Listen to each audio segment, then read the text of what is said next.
মনে হচ্ছে খুব তাড়াতাড়ি আমার এই কেজগুলোর মধ্যে নতুন সদস্য আসতে চলেছে। তোমরা তো জানোই আমার এই কেজগুলোর মধ্যে এখন আর কোনো পাখি নেই।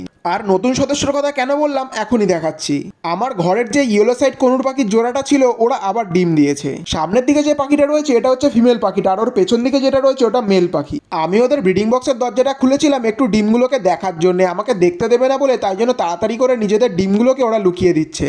হয়তো আমাকে দেখে ওরা খুশি হয়নি। কিছুদিন আগে আমার এই কনুর পাখির জোড়াটারই দুটো বাচ্চা হয়েছিল, তার মধ্যে থেকে এটা একটা পাখি। ওদের দুজনের আমি নামও রেখেছি নিমো আর ডোরি। যেভাবে ওরা আমার দিকে তাকিয়ে রয়েছে মনে হয় বেশিক্ষণ আর এখানে থাকা যাবে না। আমার পাখির ঘরের লাইটটা আসলে খারাপ হয়ে গেছে, তাই জন্য ঘরটা একটু অন্ধকার হয়ে রয়েছে। তো আজকের ভিডিওটা এতটাই ছিল, দেখা হচ্ছে নেক্সট ভিডিওতে। Tata bye bye.